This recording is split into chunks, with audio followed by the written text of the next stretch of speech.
Hello dear student, welcome to our channel Accountancy Learning Made Easy. बेटा this is the another video of the chapter Accounting Ratios.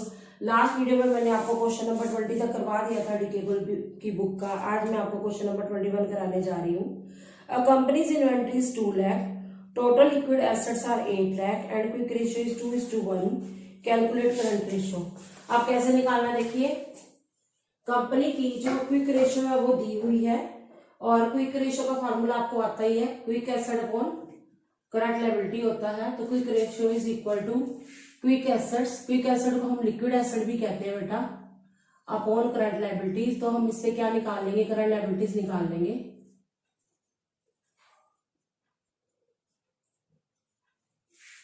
Quick ratio कितनी है बेटा, that is 1.5 sorry 2:1, 2/1 लिख लीजिए. Quick asset हमें पता है that is 8 lakh. तो आपकी क्या निकल के आएंगी, करंट लायबिलिटीज निकल आएंगी. करंट लायबिलिटीज, अब आप करंट लायबिलिटीज इधर ले आइए. Current liabilities is equal to 8 lakh divided by 2. ठीक है, तो ये आ जाएगी 4 लाख. क्लियर. अब हम करेंगे जो हमारी लिक्विड एसेट्स दे रखी हैं, करंट एसेट कैसे निकलेंगी. Current assets is equal to liquid assets plus inventory. हम इसमें इन्वेंट्री प्लस कर देंगे लिक्विड एसेट में. लिक्विड एसेट देखिए कितनी दे रखी है, that is of rupees 8 lakh. 8 lakh और जो हमारी इन्वेंट्री है वो 2 लाख है. 8 लाख में आप 2 लाख ऐड कर देंगे तो आपकी करंट एसेट निकल आएगी, that will be 10 lakh. 10 lakh आ जाएगी आपकी. अब आप फार्मूला लगाएंगे. करंट रेशियो का फार्मूला होता है current asset upon current liability. आपके पास क्वेश्चन में हमने अभी निकाल ली है करंट एसेट भी और करंट लायबिलिटी भी. Current ratio is equal to 10 lakh upon 4 lakh.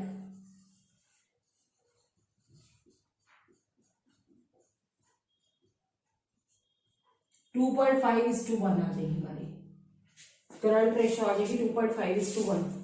अब क्वेश्चन नंबर 22 है. एक फर्म के पास करंट रेशियो 4.5:1 दे रखी है. क्विक रेशियो 3:1 दी हुई है और इन्वेंट्री दी हुई है हमें 72,000. Find out total current asset and total current liability. अब हम कैसे निकालेंगे,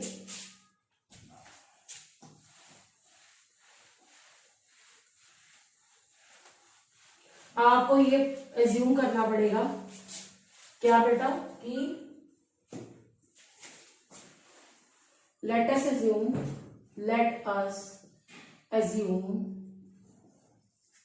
current liability is equal to rupees X. Current ratio का फार्मूला क्या है, current ratio is equal to 4.5:1 है ना. 1:1 का मतलब होता है बाय 1. तो करंट रेशियो का वैसे फार्मूला होता है CA अपॉन CL. ठीक है, करंट रेशियो की जगह हम 4.5/1 लिख सकते हैं. करंट एसेट की जगह पर आप CA लिखो अपॉन X, तो 4.5x हो जाएगी CA. ठीक है, अब हम बात करते हैं क्विक रेशियो की. क्विक रेशियो का फार्मूला होता है quick asset upon current liability. अगर आप क्विक रेशियो देखिए क्वेश्चन में कितनी दे रखी है, दैट इज क्वेश्चन बेटा ये क्वेश्चन नंबर 22 है. That is 3:1, 3/1 quick asset upon x. तो अब आप क्या कर सकते हो, 3x is equal to quick asset. हमें क्विक एसेट भी पता चल गई और करंट एसेट भी पता चल गई. तो आपको पता है इन्वेंट्री का फार्मूला. इन्वेंट्री हम कैसे निकालते थे, अगर हम करंट एसेट में से क्विक एसेट माइनस कर देते हैं तो इन्वेंट्री निकल आती है. तो आप लिखिए inventory is equal to current asset minus quick asset. Current asset की जगह आप भर सकते हो 4.5x, क्विक एसेट की जगह आप 3x लिख सकते हैं. इन्वेंट्री हमें दे रखी है दैट इज ऑफ रुपीज 72,000. तो x की वैल्यू निकल आएगी. x क्या है, x बेटा करंट लायबिलिटी यूज की थी तो ये 1.5x जैसे आ गया हमारा. तो 72,000 अपॉन 1.5 है तो 1.5 को 15/10 कहते हैं, 10 ऊपर आ जाएगा, x की वैल्यू निकल आएगी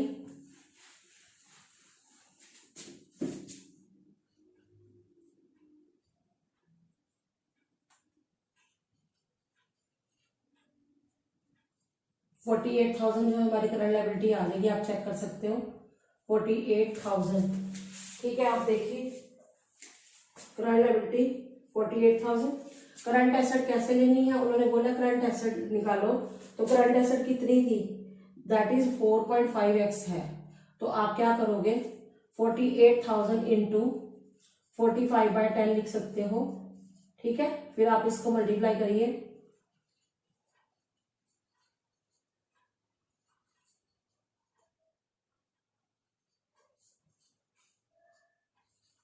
टू लैख 16,000 आ जाएगी हमारी करंट एसेट। ठीक है, अब हम चलते हैं नेक्स्ट क्वेश्चन की तरफ। क्वेश्चन नंबर 23, इसमें क्या दे रखा है बेटा, 23A में दिया करंट एसेट दे रखी है 85,000, इन्वेंट्री 22,000 की है, प्रीपेड एक्सपेंसिव 3,000 दिया हुआ है, वर्किंग कैपिटल दे रखी है हमें और कैलकुलेट करने को कहा गया क्विक रेशो। करंट एसेट में से अगर हम इन्वेंट्री माइनस करते हैं और प्रीपेड एक्सपेंसिस माइनस करते हैं तो हमारी क्या आ जाती है, क्विक एसेट आ जाती है। और वर्किंग कैपिटल का फार्मूला है CA माइनस CL, तो इससे हमारी CL निकल जाएगी, तो फिर हम क्विक रेशो निकाल सकते हैं। कैसे निकालते हैं मैं अभी आपको बता रही हूँ। लिखिए क्वेश्चन नंबर 23,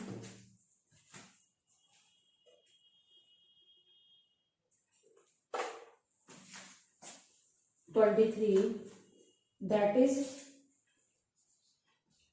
CA हमें दी हुई है। अगर आप क्विक एसेट निकालना चाहते हो तो आप CA में से इन्वेंट्री भी निकाल दो और प्रीपेड एक्सपेंसेस भी निकाल दो, तो आपकी क्या निकल आएगी, क्विक एसेट आ जाएगी। करंट एसेट कितनी दी हुई है, that is 85,000 minus inventory is 22,000 and minus prepaid expenses that is 3,000। तो अब इसको माइनस कर दीजिए, 85,000 में से आप 25,000 माइनस कर दीजिए, तो कितना आ जाएगा, 60,000 आ जाएगा। 60,000 की आपकी क्या आ गई है, क्विक एसेट आ गई है। वर्किंग कैपिटल का फार्मूला क्या है बेटा, working capital is equal to current asset minus current liability. तो आप देखिए वर्किंग कैपिटल दी हुई है that is 45,000 is equal to current asset. Current asset कितनी है बेटा, दैट इज 85,000 माइनस CL। अब CL कैसे निकालेंगे, CL is equal to 85,000 minus 45,000, तो हमारी करंट लायबिलिटी आ जाएगी बेटा 40,000। अब आप क्विक रेशियो का फार्मूला क्या लिखोगे, quick ratio is equal to quick asset upon current liability. Quick asset कितनी है, 60,000 है और करंट लायबिलिटी आपकी 40,000 है, तो आप डिवाइड कर दीजिए 1.5:1, 1.5:1। तो आप चेक कर लीजिए इसका आंसर, यस बेटा 1.5:1 आ गया। अब बी पार्ट में क्या दे रखा है पहले देखिए, क्विक एसेट दी हुई है, इन्वेंट्री दी है, प्रीपेड एक्सपेंस दी है, वर्किंग कैपिटल पता है, करंट रेशियो निकालने को कहा है। तो आप क्या करोगे, क्विक एसेट में इन्वेंट्री और प्रीपेड एक्सपेंस प्लस कर दोगे तो आपका क्या निकलेगा, CA निकल आएगा। वर्किंग कैपिटल का फार्मूला CA माइनस CL होता है, तो वर्किंग कैपिटल भी पता है, CA हमने निकाल ली, तो हमारा क्या आ जाएगा, CL निकल आएगा। कैलकुलेट करने को कहा करंट रेशियो, तो आप बहुत इजीली करंट रेशियो निकाल सकते हैं। तो आप ये क्वेश्चन खुद कर सकते हो 23 का B। अब करते हैं बेटा नेक्स्ट क्वेश्चन, क्वेश्चन नंबर 24। अब बेटा 24 क्वेश्चन में हमें क्या दे रखा है, वर्किंग कैपिटल दे रखी है 4,80,000, टोटल डेट्स दे रखे हैं और लॉन्ग टर्म डेट्स दे रखे हैं। अगर टोटल डेट में से लॉन्ग टर्म डेट्स निकाल देते हैं तो करंट लायबिलिटी निकल आती है। वर्किंग कैपिटल में हम क्या करेंगे, current asset minus current liability लिखेंगे, तो वर्किंग कैपिटल का अमाउंट दिया हुआ है, करंट लायबिलिटी मैंने बता दी कैसे निकलेगी, तो हम क्या निकालेंगे, करंट एसेट। हमें लिक्विड रेशियो कहा गया है निकालने को, तो हम क्या करेंगे, करंट एसेट में से इन्वेंट्री और प्रीपेड एक्सपेंसेस निकाल देंगे, तो हमारी क्विक एसेट आ जाएगी। फिर लिक्विड रेशियो का फार्मूला लगा देंगे, liquid asset upon current liability. तो लिखिए जरा इसको, इसका सोल्यूशन करिए। क्वेश्चन नंबर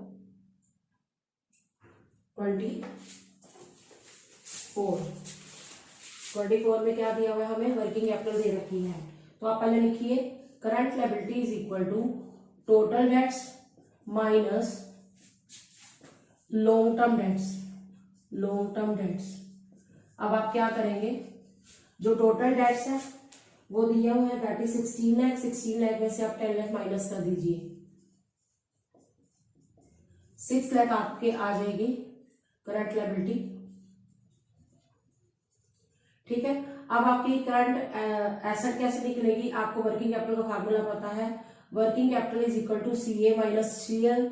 हम मैं शॉर्ट फॉर्म यूज कर रही हूँ, वर्किंग कैपिटल हमें दे रखी है that is 4,80,000। 4,80,000 is equal to C A हमें नहीं पता पर हमें सी एल पता है, तो आप करंट एसेट कैसे निकालेंगे, 4,80,000 में आप 6 लाख प्लस कर दोगे तो आपका आ जाएगा सी ए, ये आ जाएगी बेटा 10,80,000, 10,80,000। ठीक है, ये आ गई करंट एसेट। अब हमें क्या कहा गया, अब हमें उन्होंने लिक्विड रेशो पूछा, लिक्विड रेशो को हम क्विक रेशो भी कहते हैं, उसके लिए हमें क्या चाहिए, क्विक एसेट चाहिए, तो हम कैसे निकालेंगे क्विक। अब बेटा क्विक एसेट का फार्मूला क्या होता है, current asset minus inventory minus prepaid expense.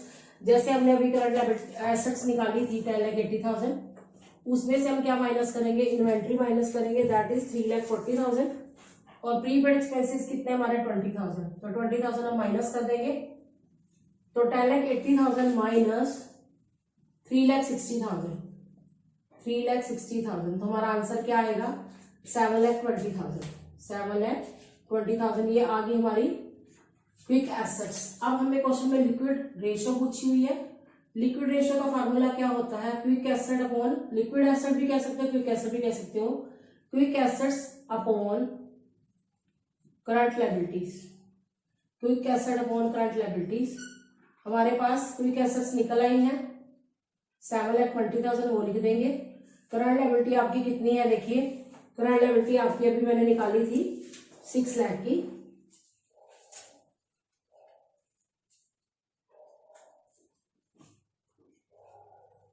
ये आ जाएगी 1.2:1। अब चलते हैं बेटा क्वेश्चन नंबर 25 की तरफ। पहले क्वेश्चन को समझ लेना।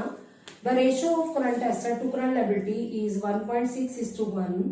The accountant of the firm is interested in maintaining a current ratio of 2:1 by paying off a part of current liability. कि हमारा जो कंपनी का अकाउंटेंट है वो ये चाहता है कि कुछ लायबिलिटी हम पे कर दें जिससे कि रेशियो क्या आ जाए 2:1 हो जाए। Compute the amount of current liability that should be paid so that current ratio at the level 2:1 में भी मेंटेन। इसका मतलब क्या है, करंट रेशियो दी हुई है पर हमारा अकाउंटेंट ये चाहता है कि करंट रेशियो 2:1 हो जाए। और कैसे हो जाए कि कोई करंट लायबिलिटी पे कर दो, मान लीजिए हम x रुपीज पे कर देते हैं एज ए करंट लायबिलिटी, तो हमारी करंट एसेट कम हो जाएगी, 32 लाख माइनस x हो जाएगी, क्यों, क्योंकि कैश कम हो जाएगा। और करंट लायबिलिटी भी क्या हो जाएगी 20 लाख में से x माइनस कर देंगे। x का मतलब क्या है, जो मैंने एज्यूम किया कि x लायबिलिटी पे करेगी, जब पे करेंगे तो हमारी करंट लायबिलिटी क्या हो जाएगी, कम हो जाएगी, तो हमारी रेशियो मेंटेन हो जाएगी। ये कैसे करना है इसको आप समझ लीजिए। क्वेश्चन नंबर 25 लिखिए। क्वेश्चन नंबर 25 में क्या करना है आपने, लिखिए पहले, सबसे पहले current ratio that is given 1.6:1। अब लिखो late us assume ₹x to be paid should be paid as a current liability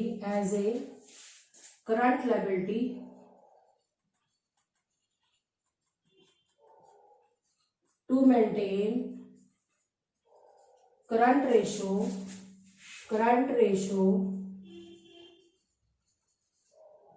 that is 2:1। इन्होंने कहा 2:1 मेंटेन करनी है। अब हमारी करंट एसेट पहले कितनी थी, करंट लायबिलिटी थी 32 लाख की। अगर हम x पे कर दें, x पे करने से क्या होगा, हमारी करंट एसेट कम होगी। जैसे मान लीजिए कैश कम हो जाता है तो करंट लायबिलिटी क्या होगी, पहले 20 लाख थी तो x माइनस करेंगे कि हमारी करंट लायबिलिटी भी क्या होगी, कम हो गई।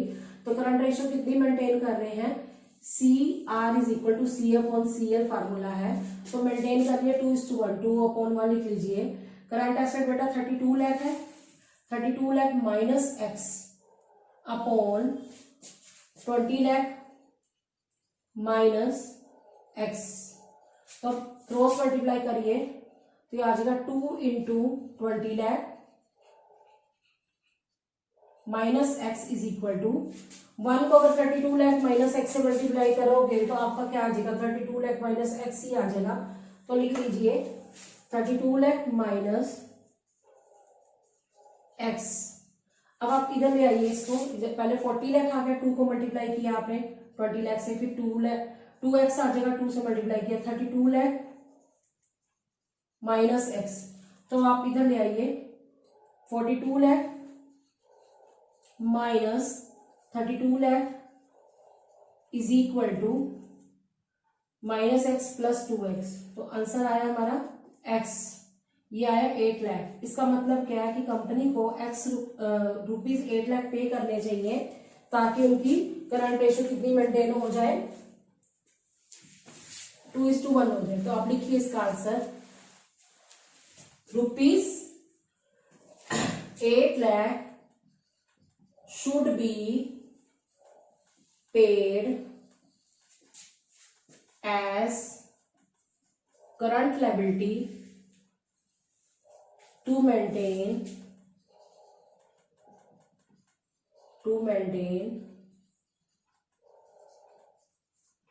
Current ratio 2:1। समझ आ गया कि करंट रेशियो 2:1 मेंटेन करने के लिए हमें 8 लाख रुपए पे करने पड़ेंगे ताकि हमारी करंट रेशियो क्या हो जाए, 2:1 हो जाए। अब इसके जैसा ही क्वेश्चन और है, सिमिलर है, क्वेश्चन नंबर 26, पहले समझ लेना इसको। इसमें क्या दिया हुआ है, the ratio of current asset 5 lakh to current liabilities 2.5:1। हमें करंट एसेट दे रखी, करंट लायबिलिटी हम फाइंड आउट कर लेंगे क्योंकि करंट रेशियो दी हुई है। Accountant of the firm is interested in maintaining a current ratio 2:1 by acquiring some current asset on credit, कि जो हमारा कंपनी का अकाउंटेंट है वो चाहता है कि कंपनी की रेशियो 2:1 हो जाए और एक्वायर कर लो कुछ एसेट्स को क्रेडिट पर, कोई भी करंट एसेट एक्वायर कर लो क्रेडिट पर। जब हम कोई एसेट एक्वायर करेंगे तो जैसे मान लीजिए हमने कोई स्टॉक लिया है, मतलब गुड्स खरीदी है, तो हमारी करंट एसेट बढ़ जाएगी और क्रेडिटर लायबिलिटी में क्या हो जाएगी, इंक्रीज हो जाएंगे। You are required to suggest in the amount of current asset which must be required for this purpose. आपको ये सजेस्ट करना है कि कौन सी करंट एसेट को परचेज करें, मतलब कितने रुपीज की करंट एसेट को परचेज करें कि रेशियो मेंटेन हो जाए 2:1। तो सबसे पहले, क्योंकि इस क्वेश्चन में हमें करंट लायबिलिटी नहीं दी हुई, तो आप पहले करंट लायबिलिटी को निकालिए। कैसे निकालेंगे, करंट एसेट भी पता है और करंट रेशियो भी पता है। तो लिखिए question number 26, current ratio is equal to CA upon CL। Current ratio कितनी है, दैट इज 2.5 और करंट एसेट पता है हमें, दैट इज 5 लाख। तो करंट लायबिलिटी कैसे निकलेगी, current liability is equal to 5 lakh upon 2.5, 2.5 को 25/10 भी कह सकते हो, 2 लाख आ जाएगी आपकी। अब आपको पता चल गया कि करंट एसेट तो 5 लाख है, करंट लायबिलिटी 2 लाख है। तो उन्होंने कहा कि कुछ पेमेंट करो, लिखो late us assume, sorry payment नहीं, कुछ गुड्स खरीदो, कोई करंट एसेट खरीदो, late us assume rupees X is purchased, rupees X is purchased as current asset on credit। Credit का मतलब उधार में हम कुछ खरीदेंगे, तो करंट एसेट खरीदेंगे तो हमारी करंट एसेट में क्या चेंज आएगा, 5 लाख में हम x प्लस कर देंगे। x का मतलब यहाँ पर क्या है, ये हमारी करंट एसेट है। जैसे मान लीजिए स्टॉक खरीदा हमने, x हो गया, तो करंट लायबिलिटी कितनी होगी, 2 लाख में हम x प्लस कर देंगे। ये x का मतलब है हमारी, अगर उधार में खरीदेंगे तो हमारे क्रेडिटर बढ़ जाएंगे। मैंने ये मान के चली कि हमने कोई स्टॉक गुड्स खरीदी है क्रेडिट में, तो अब हमारी करंट रेशियो कितनी मेंटेन करनी है, current ratio CA upon CL होती है। मेंटेन करने को कहा है 2:1, 2/1 is equal to 5 lakh plus x upon 2 lakh plus x। तो आप कैसे निकालेंगे, क्रॉस मल्टीप्लाई कर दीजिए, तो 2 into 2 lakh plus x is equal to 5 lakh plus x, क्योंकि 1 को अगर मल्टीप्लाई करोगे अभी तो आपका 5 लाख प्लस x ही आएगा, तो 4 lakh plus 2x is equal to 5 lakh plus x। ठीक है, तो अब आप क्या करोगे, अब आप लिखेंगे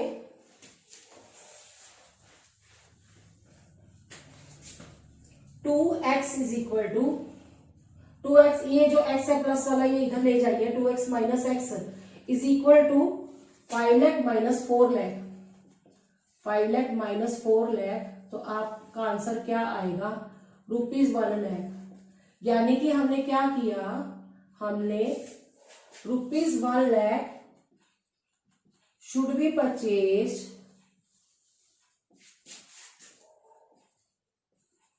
as a current asset on credit, as a current asset on credit to maintain current ratio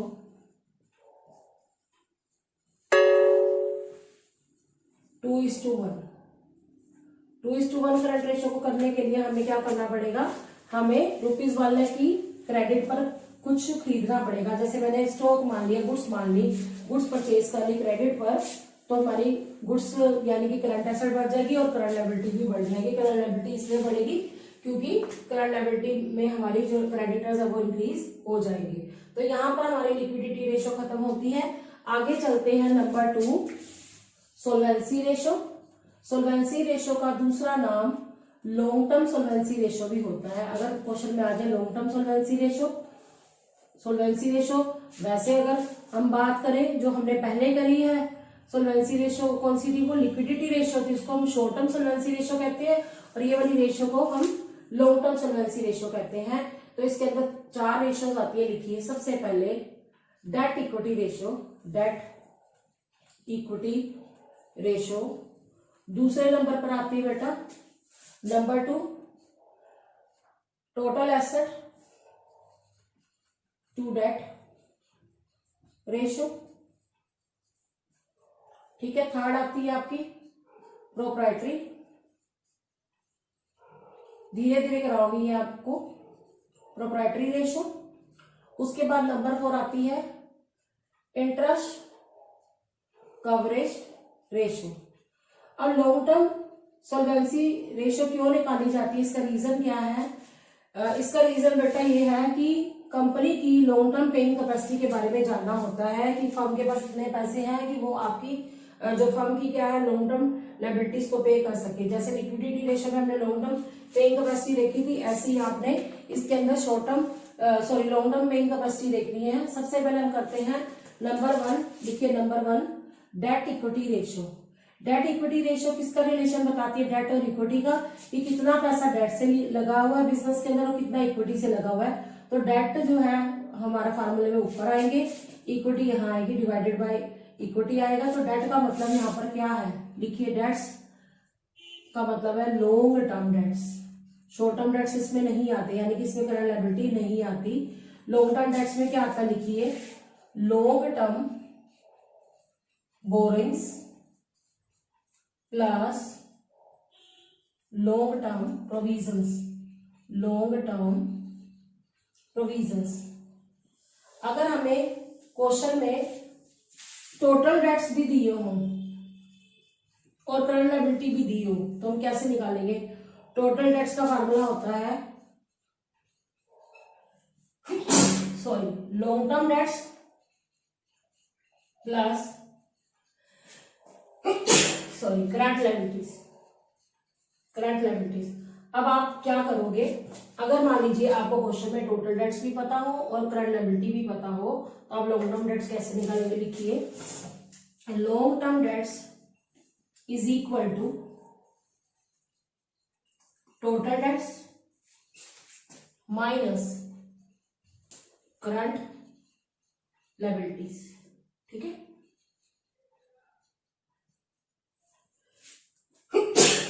अब आगे चलते हैं हम।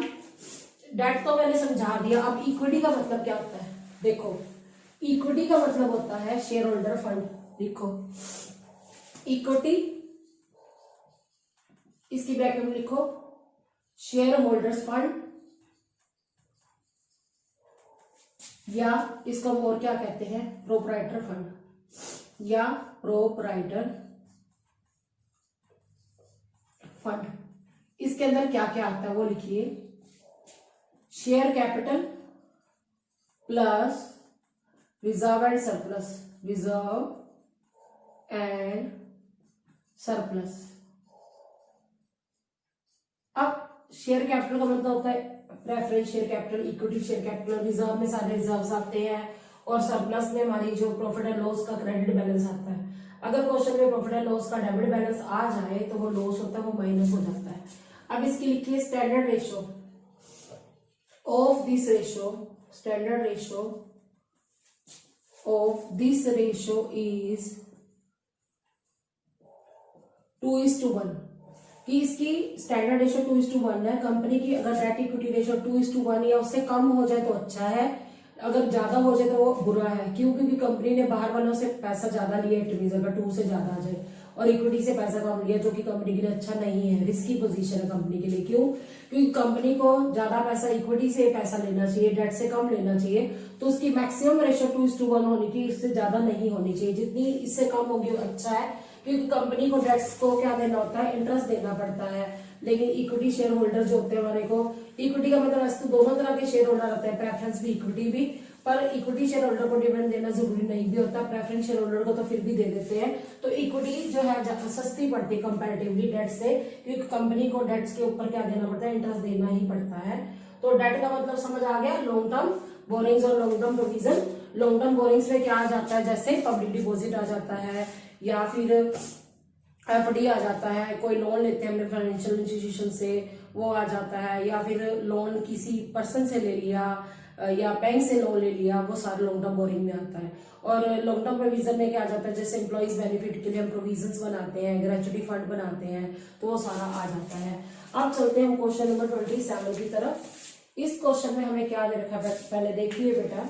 इस क्वेश्चन में हमें इक्विटी शेयर कैपिटल दे रखी है, प्रेफरेंस शेयर कैपिटल दे रखी है, रिजर्व्स दे रखे हैं, प्रॉफिट एंड लॉस का बैलेंस दे रखा है, जो कि लॉस है, माइनस हो जाएगा वो। ये चारों पॉइंट्स हमारे इक्विटी में आएंगे।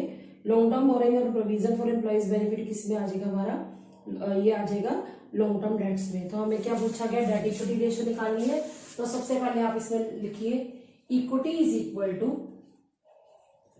Equity share capital plus preference share capital plus reserves.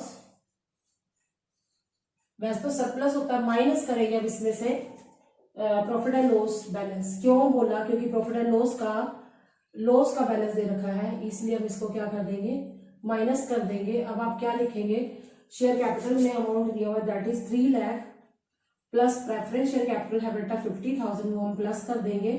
Reserves कितना दे रखा है, दैट इज 1,60,000 प्लस कर देंगे।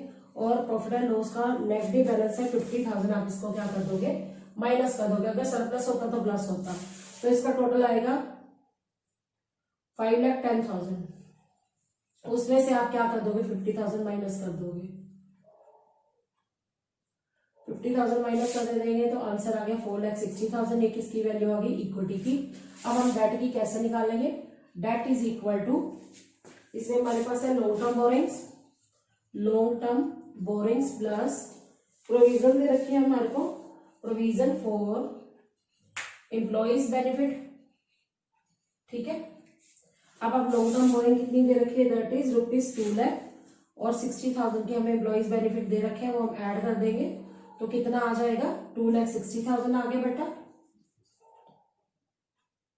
अब आप इसको क्या कर दोगे, डेट इक्विटी रेशियो का फार्मूला लगा देंगे। Debt equity ratio is equal to debt upon equity. अब आपके डेट कितने आए हैं, दैट इज 2,60,000, इक्विटी आई है 4,60,000, तो अब लिख लीजिए। अब जिस रेशो में हमें कमेंट कहा गया तो उसमें हम कमेंट्स भी लिखेंगे, जिसमें नहीं कहा गया तो हमें जरूरत नहीं है।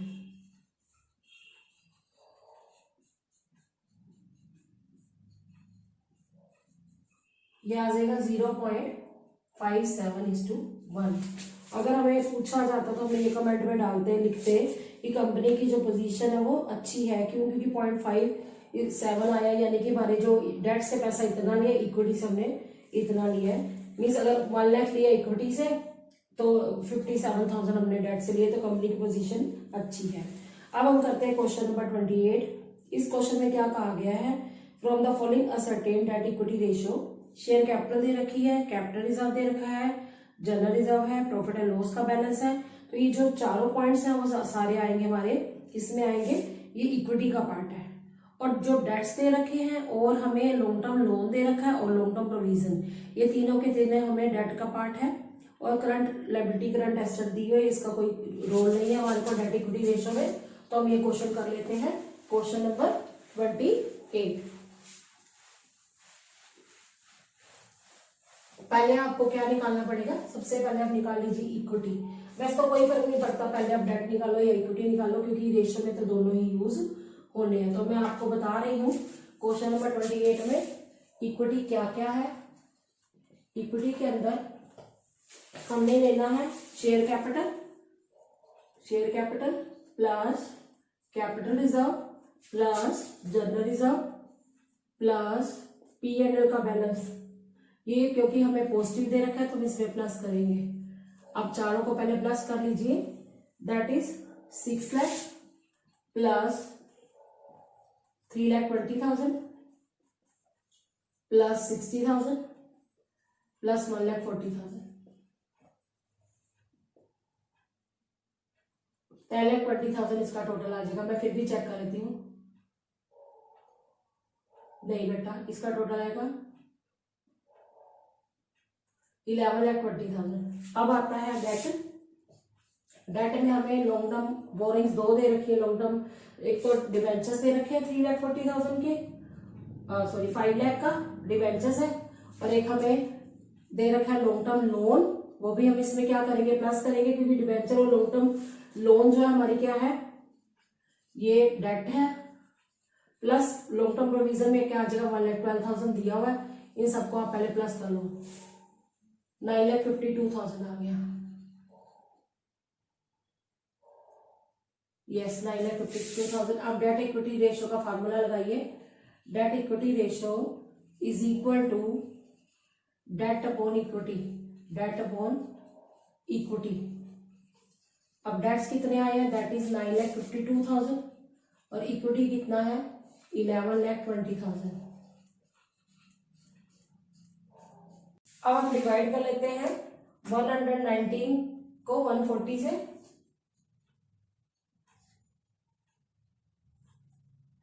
तो ये हमारा आंसर आ जाएगा बेटा 0.85 0.85:1। तो अगर हमें कमेंट कहा जाए कंपनी की पोजीशन के ऊपर, तो हम ये कहेंगे कि कंपनी की पोजीशन अच्छी है, long term solvency position sound है, क्योंकि कंपनी की डेट जो है वो कम है और इक्विटी जो है ज्यादा है। फिर भी मैं आपको कैलकुलेट करके बता देती हूँ।